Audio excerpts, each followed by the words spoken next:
மாவட்டத்தில் சட்டவிரோதமாக மது விற்பனையில் ஈடுபட்ட இளைஞர் கைது செய்து வீட்டில் பதுக்கி வைத்திருந்த 1,12,000 ரூபாய் மதிப்பிலான 864 மது பாட்டில்கள் பறிமுதல்.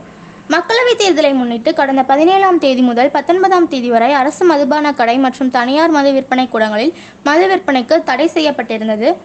இந்த நிலையில் சட்டவிரோதமாக பல்வேறு பகுதிகளில் மது விற்பனை நடைபெறுவதாக காவல்துறைக்கு வந்த தகவலின் அடிப்படையில் தொடர்ந்து சோதனையில் ஈடுபட்ட பொழுது பெரியகுளம் அருகே உள்ள மேலகாமக்காப்பட்டி கிராமத்தில் வீட்டில் பதுக்கி வைத்து மது விற்பனை நடைபெறுவதாக வந்த தகவலின் அடிப்படையில் பெரியகுளம் தென்கரை காவல்துறையினர் சதீஷ்குமார் என்பவரின் வீட்டில் சோதனை மேற்கொண்டனர். அந்த சோதனையில் 18 அட்டை பெட்டிகளில் மது பாட்டில்கள் இருப்பது கண்டுபிடிக்கப்பட்டது. இதனைத் தொடர்ந்து சதீஷ்குமார் என்ற இளைஞரை கைது செய்ததோடு வீட்டில் பதுக்கி வைத்திருந்த 1,12,000 ரூபாய் மதிப்புடைய 864 மது பாட்டில்கள் பறிமுதல் செய்து சதீஷ்குமார் என்ற இளைஞர் மீது வழக்கு பதிவு செய்யப்பட்டுள்ளனர். சட்டவிரோதமாக மது விற்பனையில் ஈடுபட்ட இளைஞர் கைது செய்து வீட்டில் பதுக்கி வைத்திருந்த 1,12,000 ரூபாய் மதிப்பிலான 864 மது பாட்டில்கள் பறிமுதல் செய்யப்பட்டு போலீசார் வழக்கு பதிவு செய்து விசாரணை மேற்கொண்டு வருகின்றனர்.